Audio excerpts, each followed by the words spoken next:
Freelancers suck at their offer. And anyone who's ever read $100 million offers, you know how important an offer is. Alex Hormozi's kind of popularized this. But freelancers, yet today, still suck at making an offer. And I think it's because $100 million offers is an amazing book.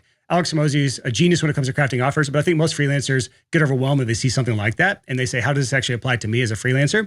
And we see a lot of different issues come up when freelancers start to try to craft their offer. They are selling their service or their craft instead of the outcome. They are muddying up their target audience because they want to appeal to a lot of different people, because chances are, if you are struggling to get consistent clients, then you think you need to work with a lot of different types of clients. And so you end up saying you're going after small business owners, which is not a niche.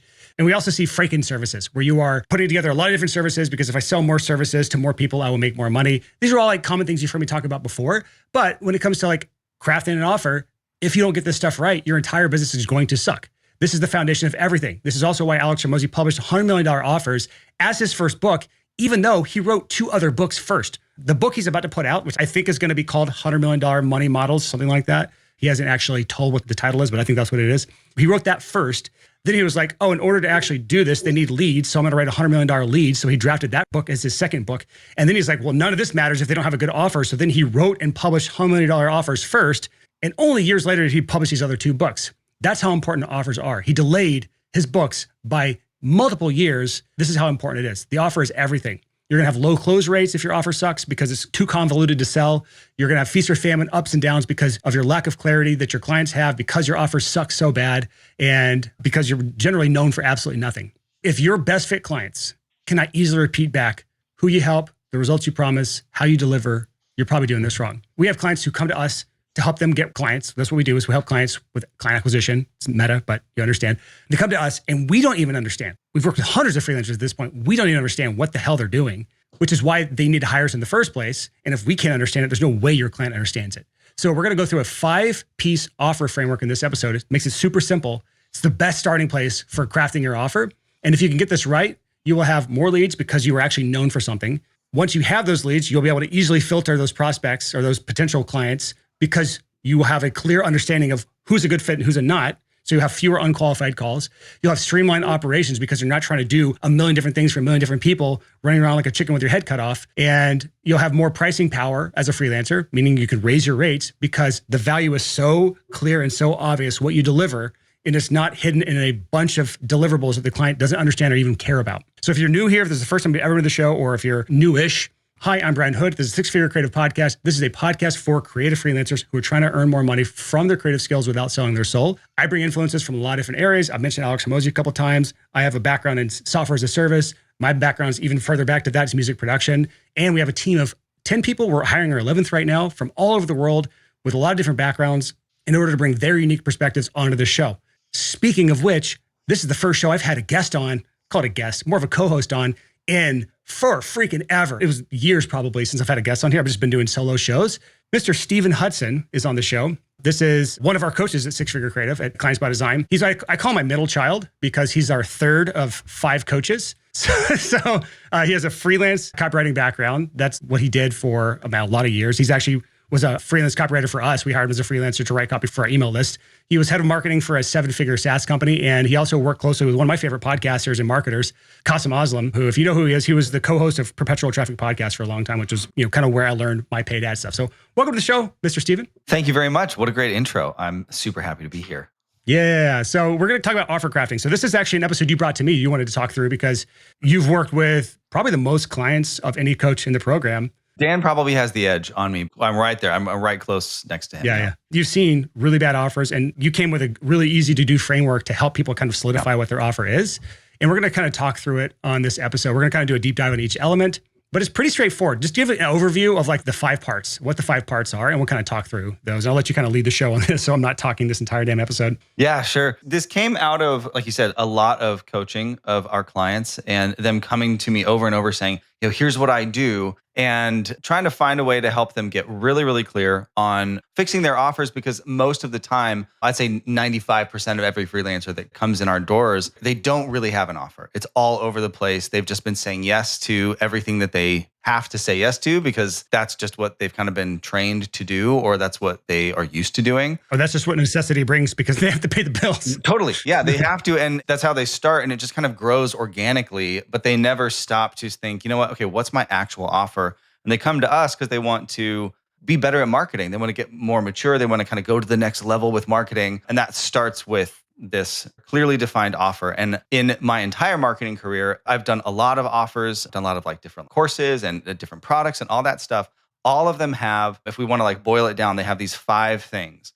And so the overview there, the 5 kind of critical things is you need to have a who, a specific person that you're targeting or target demographic. They need to have something that they want, and you need to know what it is they want. And so that could be, whatever your service is going to get them, the transformation that you bring. And we'll talk through the specifics of each of these in more detail, but that's probably the biggest challenge, I think, for a lot of freelancers is coming up with the promise or the want or the outcome.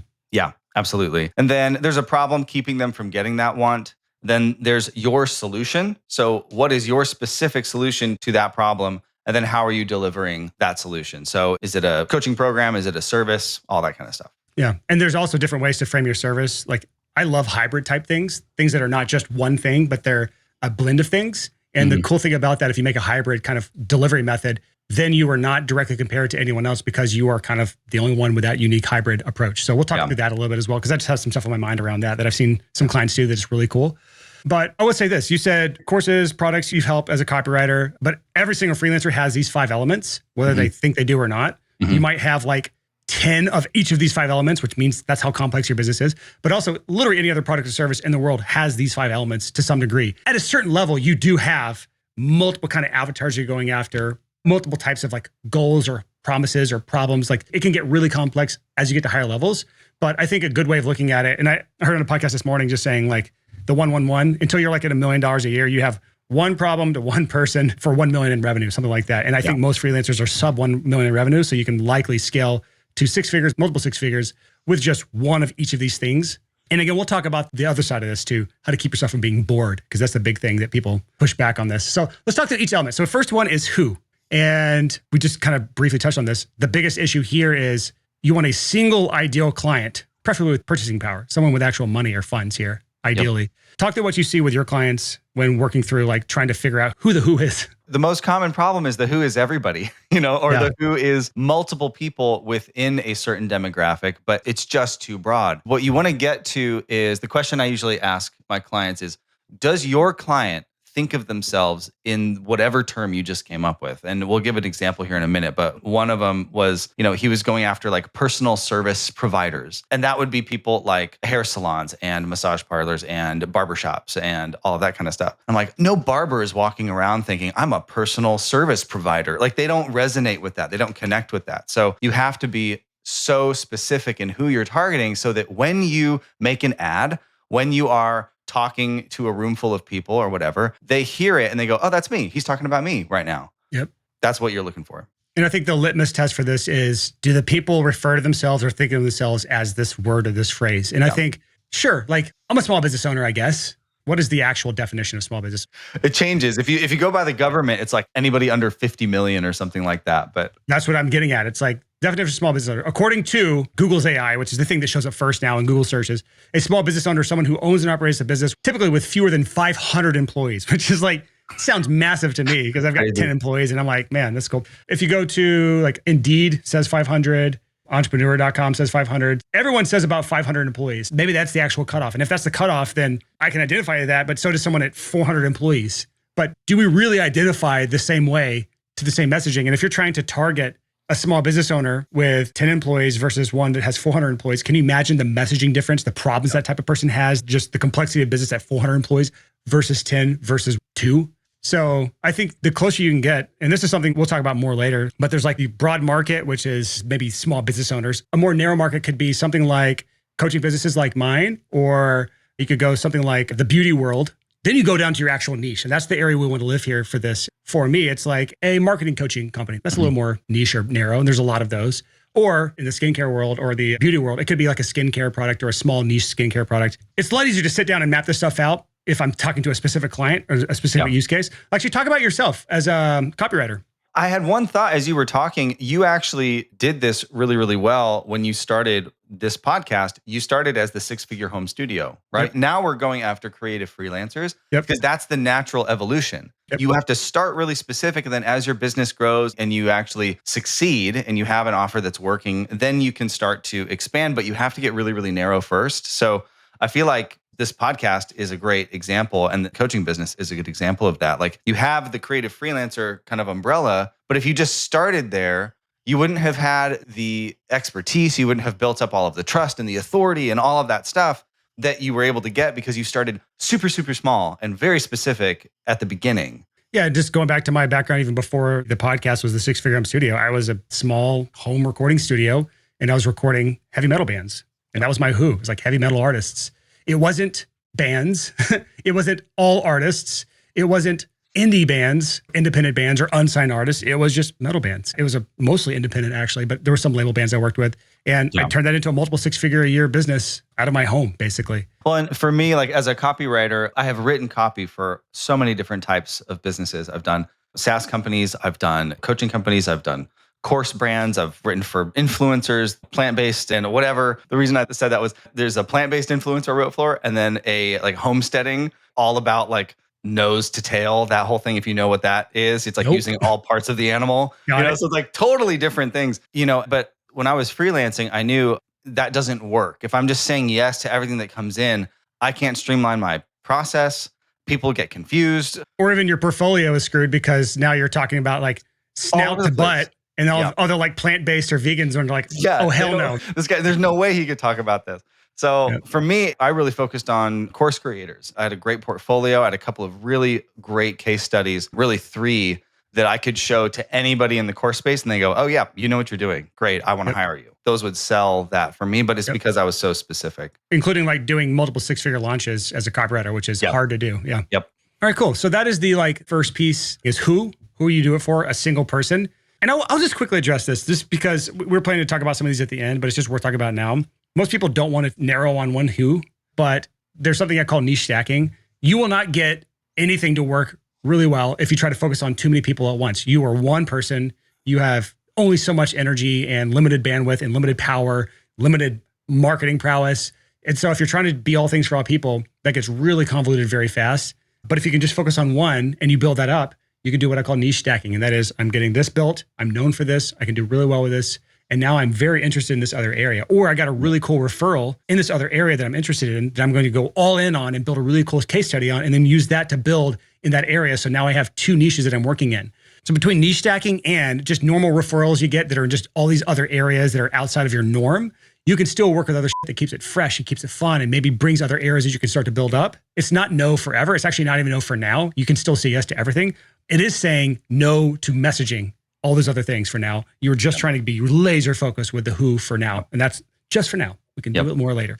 Now let's get to the second part of this, and that is the kind of want or promise behind what you do. Talk about that. The want and the problem are both the 2 most important things to define that changes everything else about your marketing. Because what they want, if you're targeting somebody who wants, like for us, for example, we target people who want to make consistent 6 figures, right? We could target something totally different. Maybe the want is they work less. That's their desire. That's the promise. That completely changes our offer. It changes the problems that we're going to be speaking to. It changes our solution. It changes all of the different copy and messaging that we're going to be doing. So the want is really the most important thing that we can decide on, and we have to get really specific. I would say if you're struggling to figure that out, it's what do they want from you? That's the first thing. It's like, okay, if you're a web designer, they want a new website, and they want that because of blank. Like, what does the thing that you provide get them? It's on the other side of that. That's usually the want. Give me an example of that. An example would be, let's say if you're a software company, SaaS, like you're a web designer for a SaaS company, what they want is they want a higher conversion rate on their product, like their kind of main, like the landing page they're driving all of their ads to, right? So in that case, they want higher conversions on their paid ad landing page. That's a very specific thing. Even that, I could go a step further and say they want more signups.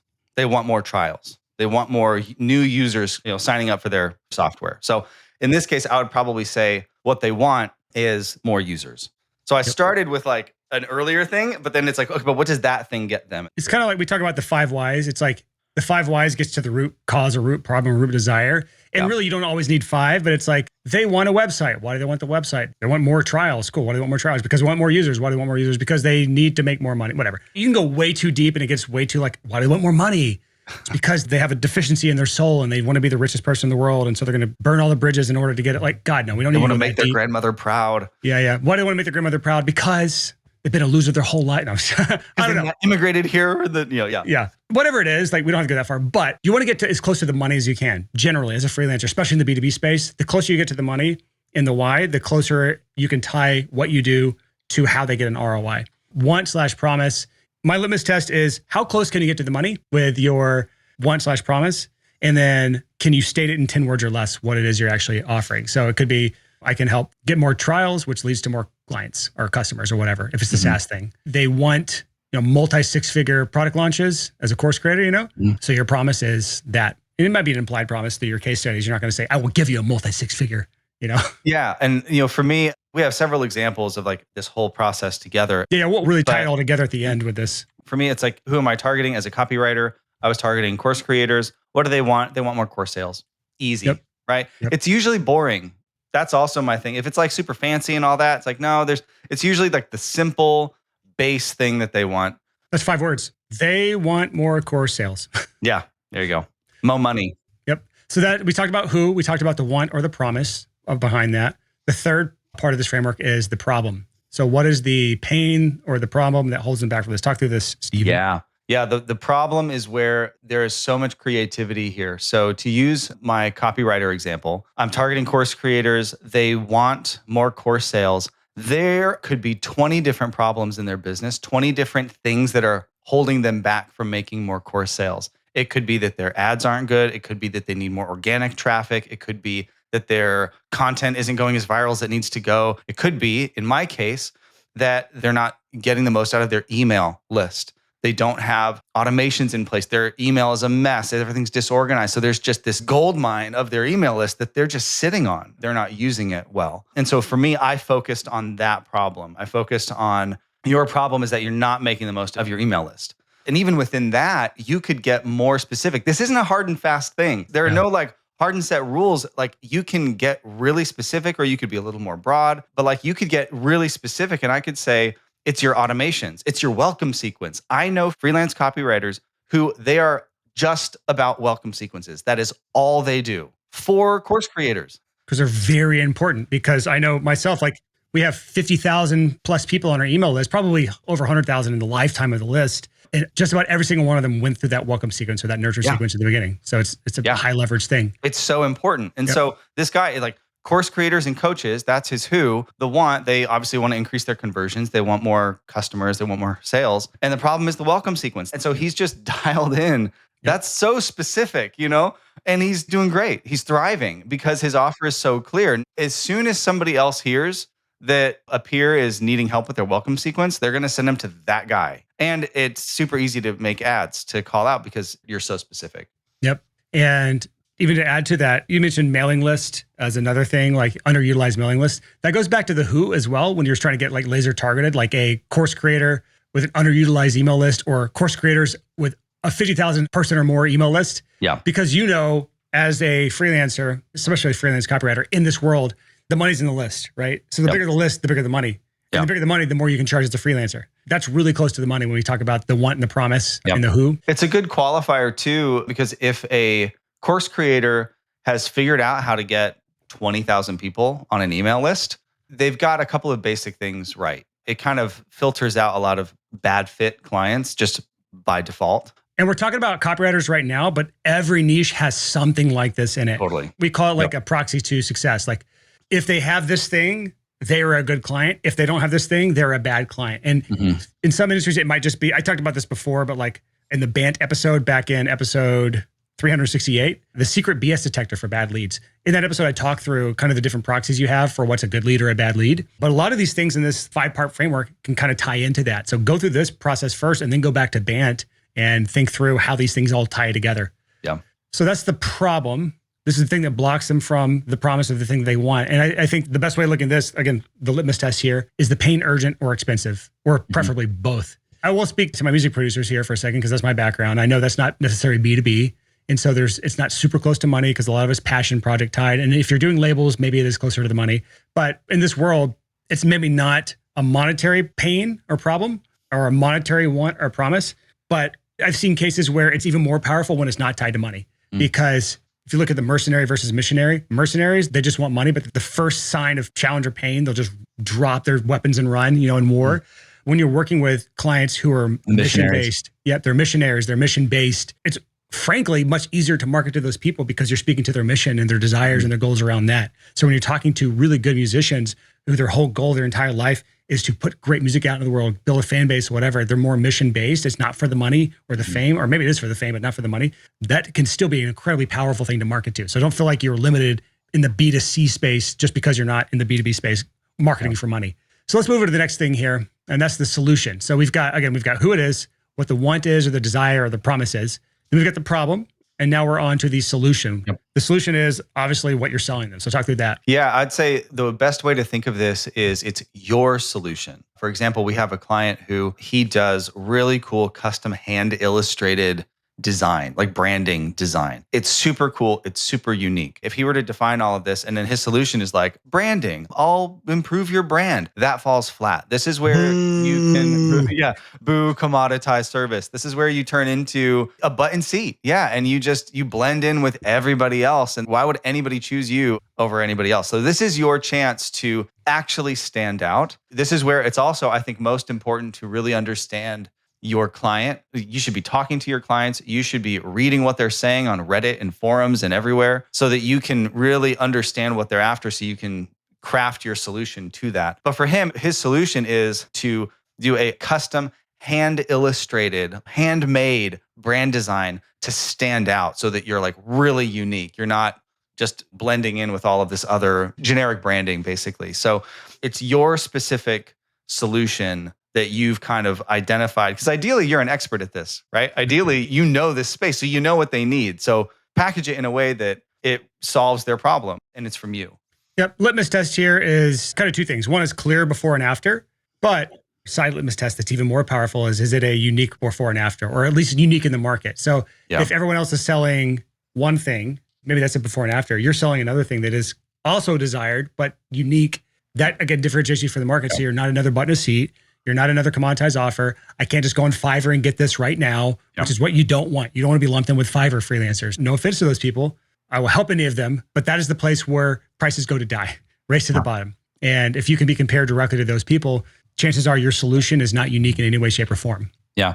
A good example of this is there's a web designer in the program who is targeting, I think, like higher end construction folks, like contractors and people like that. She knows that world, that space really well. Her solution is it's web design. Right? She could just put, I'll build you a new website. That's the solution. Again, boring, bland, just like everybody else. Her offer is a 2-week website that's really easy for the owner, the client, to go in and like make text changes if they need to, or like add a new team member or whatever. And it comes with training and all of that on how to do that. So it's kind of like, hey, I'm going to get you a really great website in 2 weeks. It's her approach. It also looks to the problem of that specific niche, where if the problem is they feel like their website's being held hostage by the web designer who they don't know how to use the software, or they don't know how to change anything. And they feel like it took for freaking ever. So it's like, now I've been waiting months for this thing. She's solving the problem in 2 different ways with her solution. One being making it easy and quick. So speed is a huge thing. And if you look at Alex Hormozi's value equation, speed to result is one of those big components of the value equation.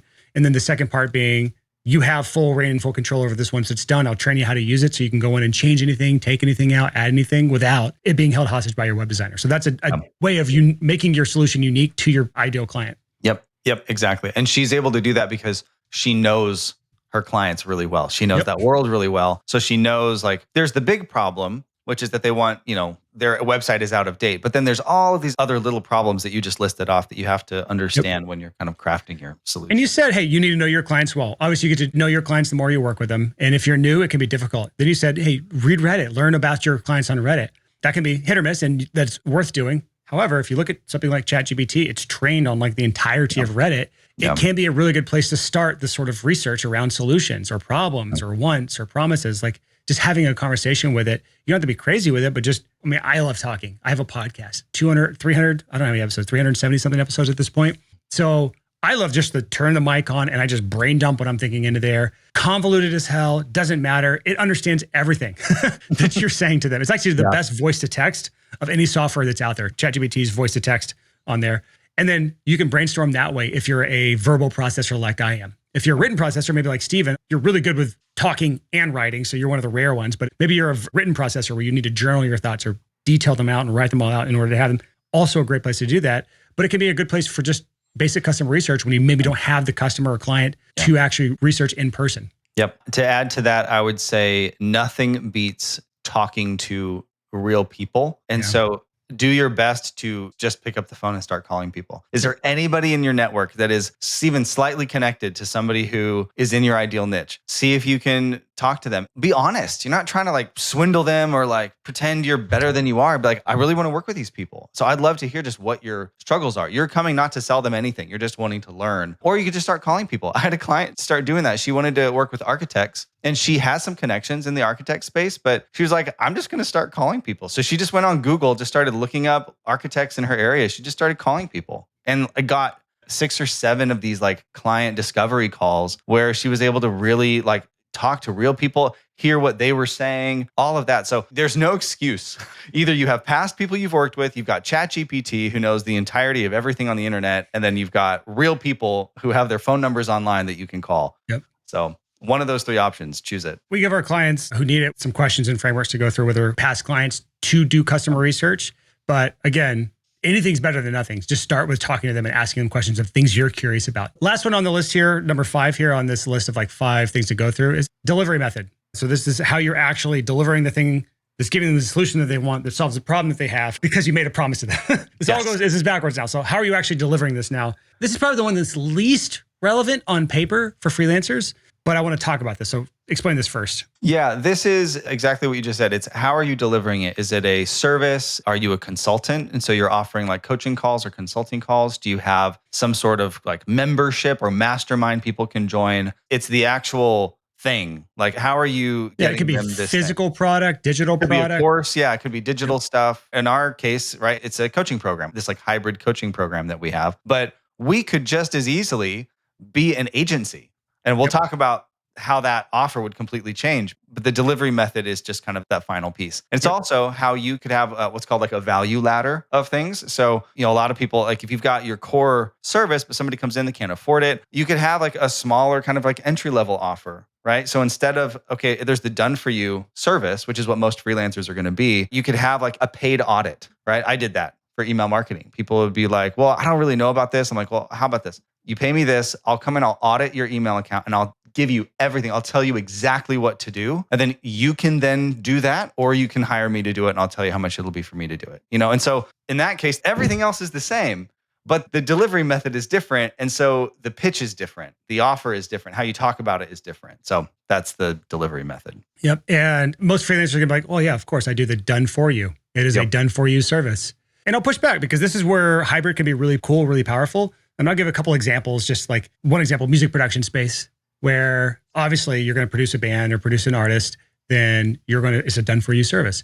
But in a lot of cases, we found that there can be some hybrid stuff going on where you have a done with you component to it, where maybe if you're a mixing engineer, mastering engineer, or maybe you do a full production, maybe you take certain elements of that and make it hybrid. For example, we have clients who are located in one area and they want to expand to nationally or internationally, but obviously you can't record artists internationally unless they fly to you, which I've had people fly to me, so it can be done.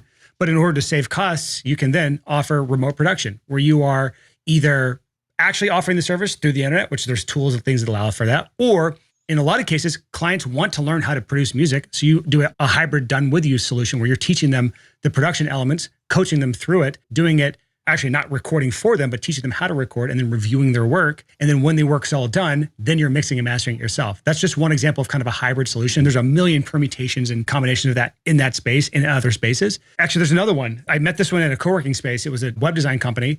They were called Design Live. They were accepted into Y Combinator, which if you don't know what Y Combinator is, it's one of the biggest, like most well-known incubators for startups. And their whole thing was they will design the website live with the client on there and talk through each element. So they're basically teaching the client about web design and how to actually build the site as you do it. And that way they're able to continue to do it after you're all done. So you're basically teaching the skill and delivering a final thing all in one. And it made a unique offer for them. So these are just different ways you can meld together different delivery methods and not just be like, I'm just a service.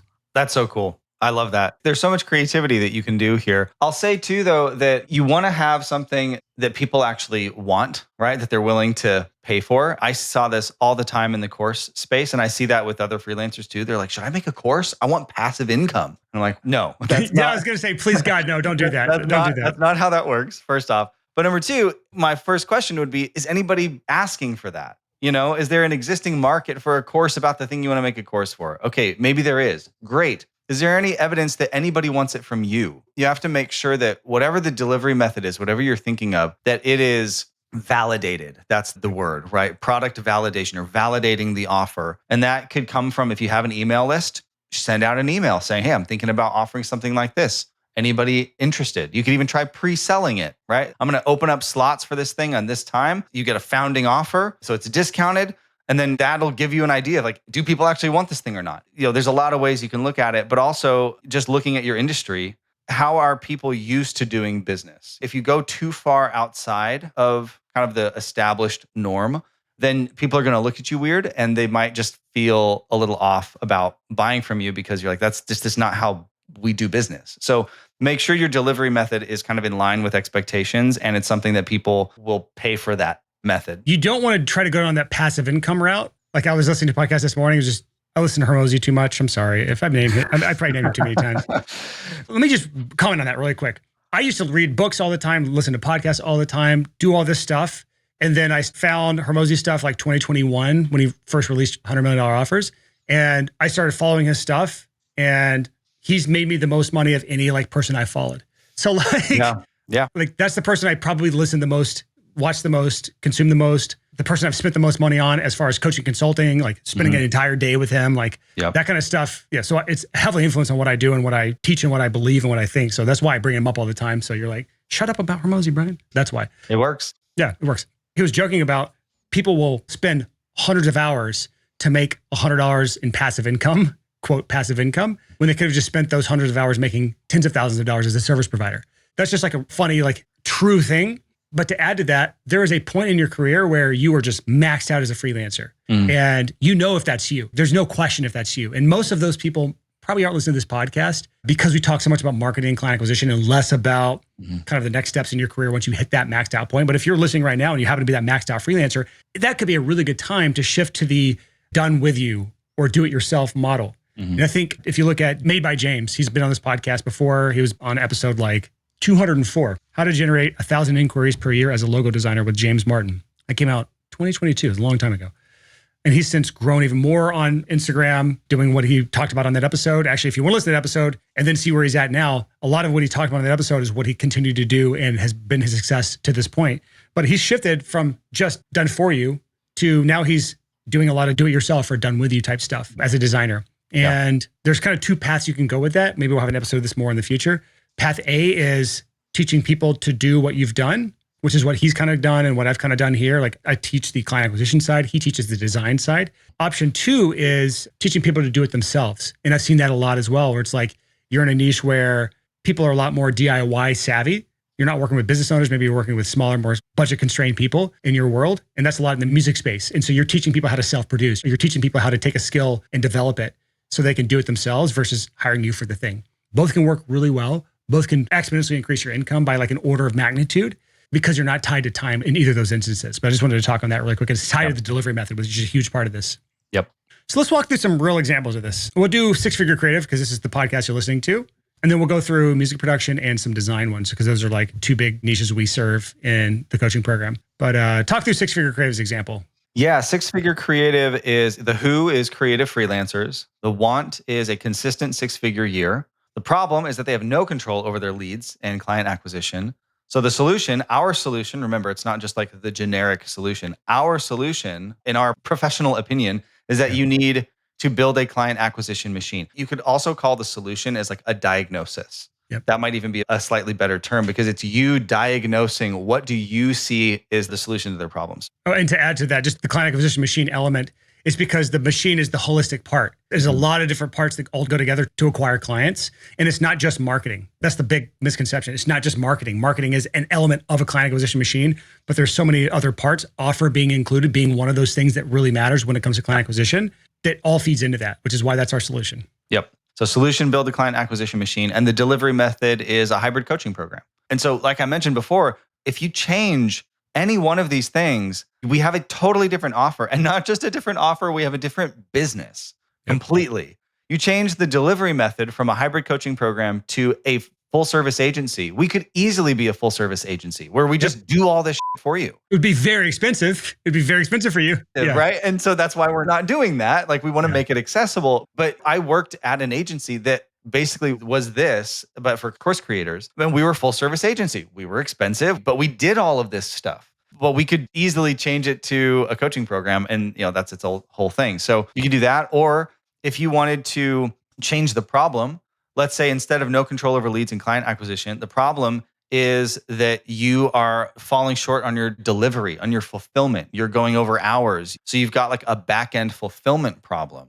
Okay, well, in that case, the solution might be something like you need a project management operating system, and so that's like an operating system where you've got all these systems and processes for after a client comes in the door to like fulfill really well, track your time and like all of that stuff, make sure you're profitable. But then we could still do a hybrid coaching program, right? So everything else stays exactly the same, but now you have a totally different offer and solution because it's a different problem that we're solving. Again, just to tell you how far you can shift things dramatically with just changing a couple of things, we can only work with stressed out, multi-six-figure freelancers who are like at their upper limit of how much they can handle. And we're connecting them with VAs in order to get some of their time back. And then the solution to get time back is getting your first VAs or operations managers or anything like that. It's just like anything to get time back in that scenario, we could start to offer that as like almost like a placement agency at that point. Yeah. That's a completely different business altogether there as well. It's completely different. Yep. And like when I was kind of outlining this for clients, I would often stop at the solution.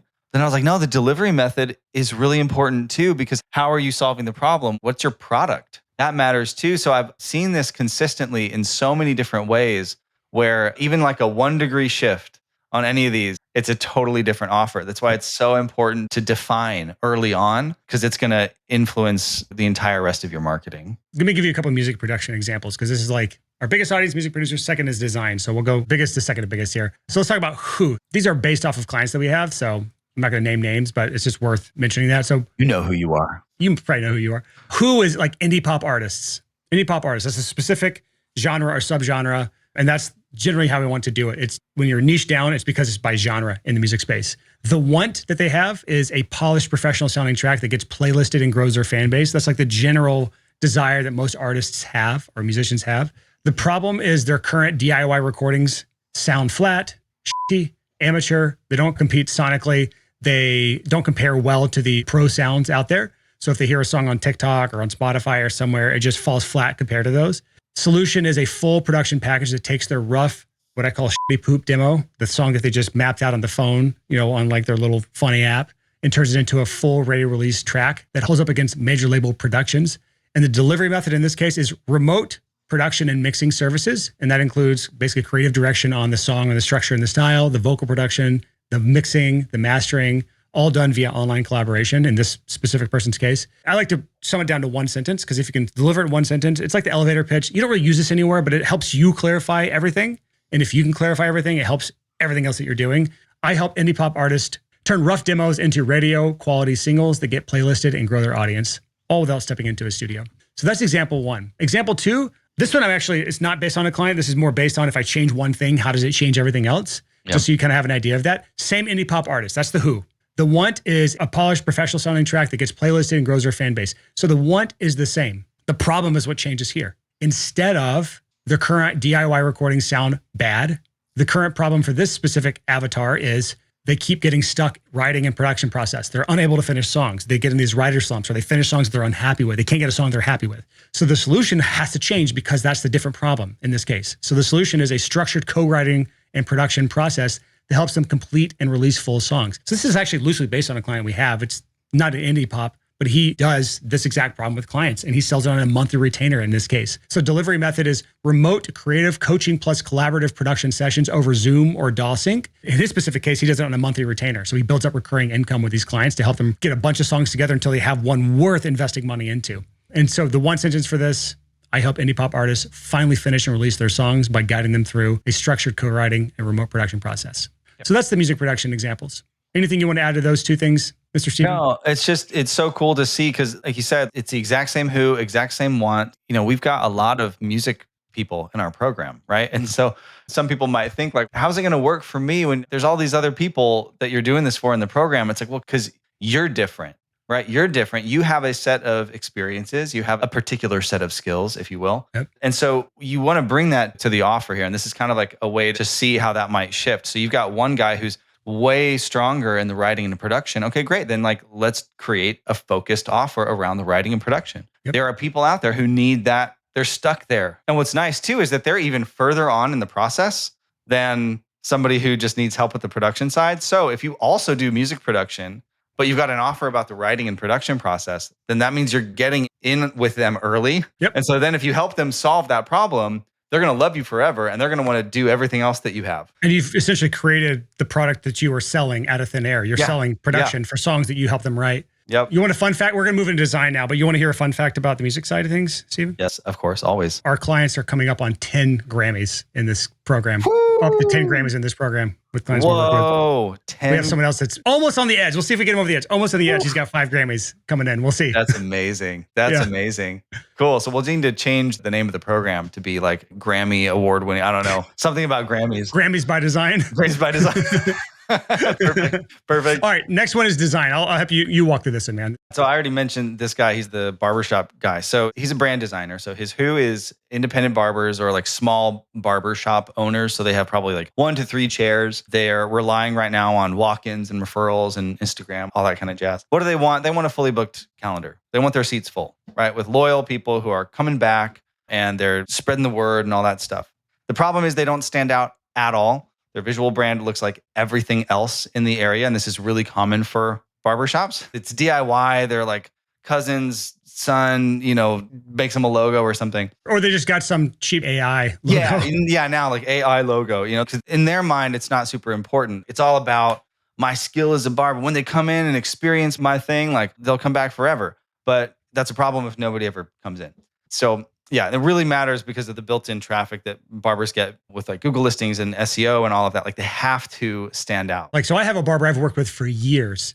And I found him originally because I was just Googling like on Google Maps looking for barbers near me. And you look at all the different barbershops and you unconsciously, because I'm not a design focused person, but you unconsciously look at the overall brand and experience that person delivers. So it comes down to the design, the style, the vibe, and photography. I mean, photographers could also be placed into this kind of world as well as like how good is the photography in your shop. And if you just look at like the amount of traffic you're getting from people doing this exact thing when they're looking for a barber, or in this case where there's been cases where my barber, he had his hip replaced. He's like 25 years old, had to get a hip replaced, like a traumatic injury earlier on in his life. But so he was out for a long time and I had to find a barber to cut my hair. So I'm Googling again, trying to do the exact same thing, but years and years later. Yep. And barbershops that just have shitty branding, shitty design, shitty everything, shitty vibe, I'm just going to skip right over. So you get all these free impressions on SEO, all these free impressions on Google Maps. And if your brand doesn't stop the scroll and make you say, oh, I'm interested in this, looks cool. Obviously, reviews matter as well, but you're not going to get the reviews unless you have the people in there in the first place in order to show off how good you are, in order to then get the review, in order to then rise in the ranks and start the snowball. And it starts with brand for a lot of these people, which is why this matters so much. 100%. I love too that you just mentioned this could work for a photographer. So like take this exact offer that we're listing right now, swap in photography, swap in your service, That's for the solution. Yeah, for the solution. In this case, it's a different solution. It could be photography, but in this is a designer. So go to the solution now because that's the next problem step. is they don't stand out at all, right? So everything else stays the same. But the solution is different. It's a totally different offer. It's so fun to play with. The solution in this case is this guy, he does custom hand illustrated brand identities. So instant, like, whoa, that is not like anything else I've ever seen. It's totally unique to that person. Really cool. He's got like a punk aesthetic and like all this stuff. It's a really cool vibe. And so it's very much his clients think like him. They want clients that are like him too. Like there's a whole like kind of culture around that. So it works really, really well. Yeah, my barber is basically the same. It's like there's skeletons all over the shop. He does up Halloween as his like favorite holiday. Yeah. It's called Black Heart Barbershop. If you Google it in Nashville, you can kind of see his vibe. But it's like one of the highest rated barbers here. I was with him since he started his shop, and he cares a lot about this sort of stuff. Yeah. And the delivery method would be obviously a done for you service. You know, where you're branding, you're designing everything in there. So I love that example because like we actually have a client who it's called Postmortem Plastics.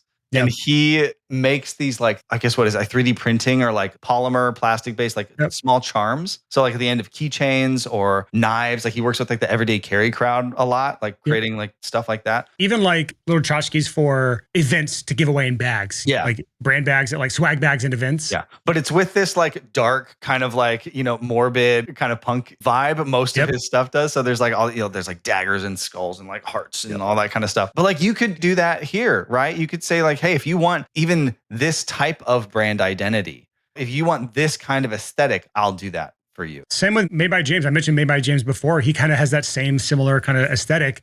A big, clean Fortune 500 company that wants a clean corporate image is not going to hire Made by James. As far as I know, maybe he has worked with us. I don't know. But from what I've seen from him, design and vibe and style wise, that's not his target demographic at all. And that's okay. He does really well. Totally. Yep. Absolutely. And then there's one more example here for web designer. So we just did brand design, but for a web designer, another example is the Who is early stage SaaS startups. So usually like they're in pre-seed or to Series A. Which is gibberish if you don't know what that stuff is. But like, if you don't know what your customer is enough to know that, then that's probably not your niche. Yeah, probably not. But they're trying to get funding. They're not going the bootstrap, like self-funded route. They're trying to get venture capital and investment money. But they have a working product. They have some traction, but they don't have an in-house design or marketing team yet because they're still early stage. So that's the Who. Which is really important, by the way, just like an important distinction, because at a certain level, any company, especially SaaS, are going to bring design in-house or web design in-house, because this is a web design example. So if you bring web design in-house and they have the team to handle that, they're not going to hire a freelancer to do that. Yep. Or at a certain level, if they're going to hire a quote freelancer to do that or someone not in-house, they're going to work with an agency.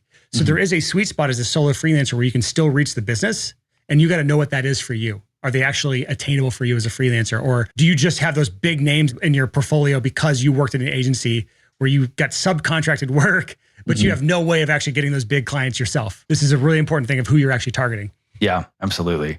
The want would be a high converting website, you know, that drives signups and demo requests, investor confidence, all of that stuff. So they want a great website. The problem is their website looks DIY and unclear. So, I mean, for the want, you could even say it's not even necessarily the website. You could say they want more signups and they want more demo requests. So it's like almost detached from the website. And then you come in and you say, hey, you want more signups, you want more demo requests, you want to boost investor confidence. It's your website. The problem is your website. There's almost some like customer education that happens there. So yeah, the website looks maybe unclear. They're using a hack together template, or they're using just some like standard template from Framer, and it looks like every other SaaS product that's out there, you know? So it's just super boring and unoriginal and all of that. It's the same thing. It's like, if you look like everyone else, then no one's going to pay attention to you. Yeah. It feels so common in SaaS too. Like every startup, it's like you can count on the websites all looking the same. Yeah. And then the solution is a conversion focused website built specifically for early SaaS. So they've got really clear messaging, a really smart UX design, and they're building trust and all of that kind of stuff. And then the delivery method could be, in this case, a done for you web design service. And so you go from outline to fully published and like live in 3 to 4 weeks. They're trying to have something that when the investors go and check out their website, it's there, it looks good, it's passable. It's kind of a minimum viable product, to use SaaS language. The important distinction here is like, if this is the niche you're going after and you know your customer well enough, then you're selling not a website, even though you're a web designer, you're selling essentially more customers or funding in the future. Right. Which, again, investors will pay more if you have a higher conversion rate on your website to trials, and then trial to paid is higher, and then you have more revenue. Yep. Because once you get past the seed round, you're going to A rounds. Now revenue matters more than anything, which means they're going to be very metrics obsessed. Mm-hmm. And if you are not a web designer who is metrics obsessed, and you have case studies to back metrics obsessed approach to design, it has to both look good and convert, then this is not your niche. Right. But if this is kind of how you operate and who you want to work with, that can be really good, because the website is very close to revenue. Yeah. It is like a couple steps away from revenue. It is from the homepage. And if you're actually helping on the flow of signups and getting them into the actual product, you are incredibly close to the money, which means you can be incredibly valuable to them. I love that. Yeah. So those are kind of all the examples. And so my task for you, listener, is to kind of write these out and just kind of play with it a little bit and like write out, like, what do you think this is for you, right? We've given you some options, a lot of different cool examples, but like, what does that look like for you? And like, do it 3 or 4 times, like change one thing and see how that changes the rest of it. This should be kind of like play and experimenting a little bit. But my guess is that after working on that a little bit, you're going to come away with some more clarity. Yep. And if you want our help with it, we have a whole team of people that helps all day, every day. So if you feel like you're just kind of alone in a void, alone in a dark cave, like a weird cave creature, hunched over, foaming at the mouth, drool coming down your lip. So relatable. I need a shower first, and then I need to get help from someone else, and I need help in other ways. We're having help with this. Like, this is what we do all day, every day with Clients by Design. So just go to sixfigurecreative.com/coaching, fill out the short application. We'll see if it's a good fit or not. If it's not, we'll let you know. We still reject 50% or more of the people who apply, not because we're mean, but because if we don't feel like we can help you, we're not going to bother trying to help you, right? It just makes sense. So go there, sixfigurecreative.com/coaching, fill it out, and maybe Stephen will be your coach. Maybe he won't. We will pair you with the coach that we think is the best fit for you, your background, your needs, and if you've showered recently or not. So that's all I got for you today. Thank you so much, Stephen, for coming out here, man. Thank you. Super fun to talk about this. All right. See you guys next week on the Six Figure Creative Podcast. Peace.